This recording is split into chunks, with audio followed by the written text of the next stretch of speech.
Hey everybody, so today's a video about recent fragrance purchases. You know that my channel is heavily weighted towards fragrances if you're watching me for a while. And today is going to be a little overview of what's coming up in terms of reviews. What fragrances are the new fragrances that I have been ordering and have been accumulating, and what can you expect to be reviewed in the near future.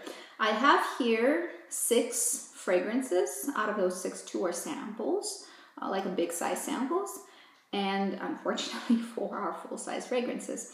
So what can we expect in the near future? First and foremost, of course, you know it, a new Guerlain came out.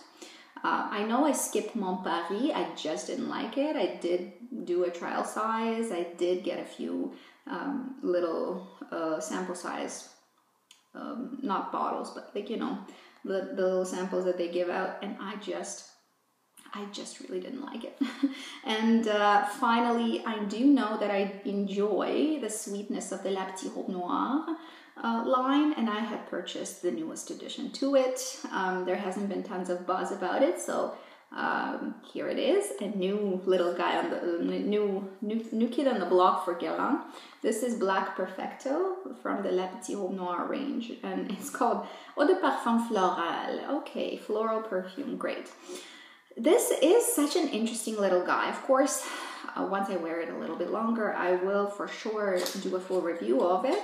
But I wanted you just to sort of have a taste of it. It's a cute little Guerlain bottle, very, very classic. It's called Black Perfecto. It's done with a leather label here, with little leather studding at the top. It's a very cool bottle. I like it. I think it's done very, very well. It's nice and weighty and good quality in terms of packaging. And in terms of the fragrance itself, it's really like a La Petite Robe Noire, but more vampy and grown up and adult, and maybe not quite X-rated, but maybe, I don't know, 13 plus, 18 plus, I'm not sure. This is quite interesting. There is a touch of suede, in my opinion. They say there's leather. I think there's more suedey, soft, velvety quality to it. Lots of the red berries that La Petite Robe Noire is really based around. And there's florals, but it's not a floral fragrance. I wouldn't say it's another Perfume floral. I think it's really rather a berry number still, but it has different undertones. For sure, the DNA is still La Petite Robe Noire, so if you're a fan of the line and you're a fan of these very sweet berry-based fragrances, I think this is going to be great, because this is going to be your going out La Petite Robe Noire. It's lovely, it has a lot of sophistication. It's difficult to do a berry fragrances in a sophisticated way, and they did manage it with this one. I will review it separately, of course. Right now, I'm not ready. I'm not yet ready to make claims about it. Next one you've seen, the next couple, if you've seen my hauls recently, this is Carmin Le Parfum.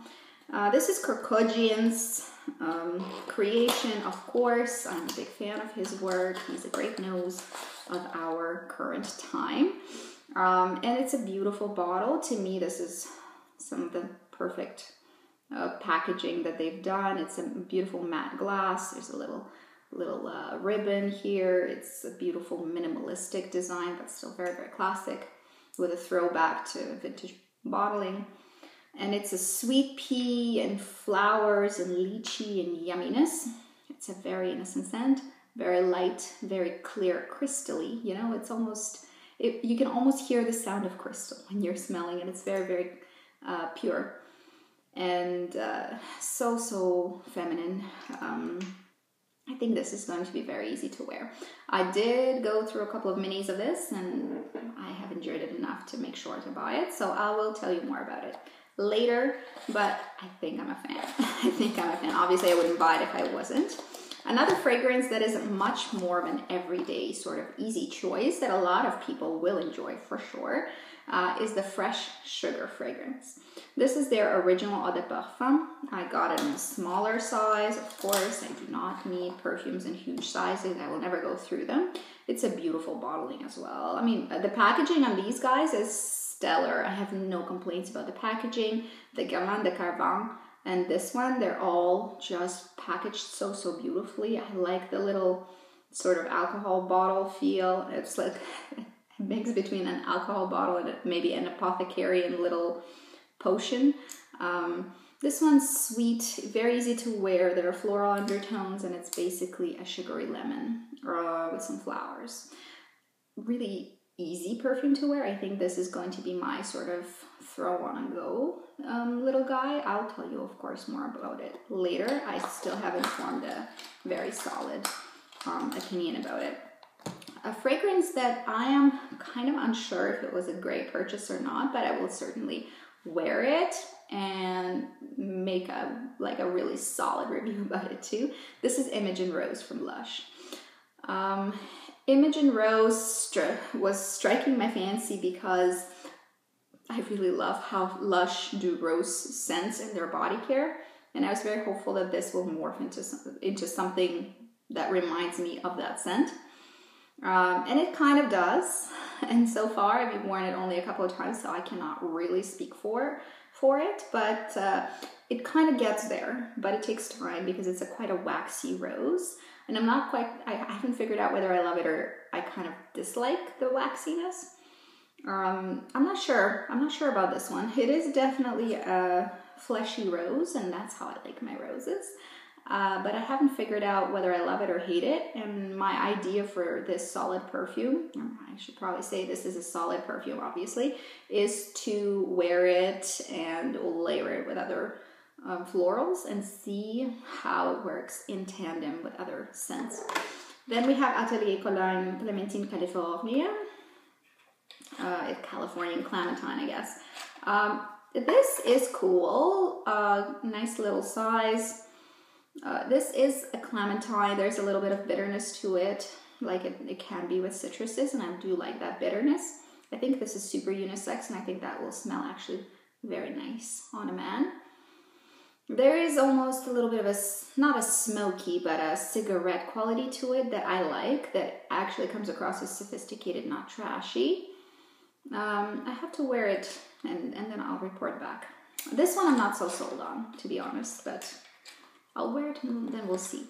And another scent that I'm kind of really curious about is Nest Fragrance's Black Tulip. I got it in a mini. I am super curious about this scent.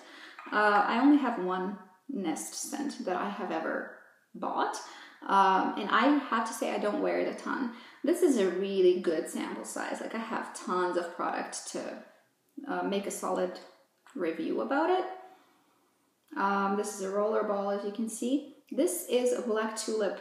What an interesting scent. It intrigued me. I didn't really have very high expectations about Nest fragrances.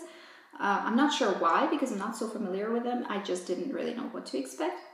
And I only know like a single scent from them, and it's okay. But this one is super interesting. This is, dare I say, quite a sexy floral. It's a dark floral. It's fleshy and beautiful, and a little bit sweet, but not too sweet. And the florals are quite bitey here. I'm going to definitely have to wear it more to be able to report back to you, but it has this quality that doesn't quite go into the sweaty territory, but it goes into this like hyper sexy territory. I think this has great potential, so I'm excited to wear it and to form an opinion. Maybe this will be one of the purchases I will make in the future. Can't tell yet, but this one has lots of potential actually. This one has much less potential from first impressions. All right, so these are the scents that I've been purchasing. You can expect me to review all of them in the near future. I have a few that are coming to an end, so we'll keep watching my empties to see what's leaving my collection in terms of scents, because usually I use up at least a fragrance or half a fragrance a month. So I do go through a lot of fragrances, which is why I'm not so paranoid about buying fragrances. I just make sure to buy them in smaller format, so that in case I want to repurchase, I have that option, but I don't want to have huge bottles laying around. It's just not practical for me and the way I use my fragrances. So that's it for today. Tell me, did you buy any fragrances recently? And if so, what were they and why did you pick those particular ones? I'm clearly clearly in the mood for florals. Like I've been picking florals for my rotations. I've been picking florals, purchasing them. And it hasn't been a typical fall and winter for me in terms of fragrances. I've been really gravitating towards flowers. Don't know why. That's it for today, guys. See you later. Bye-bye.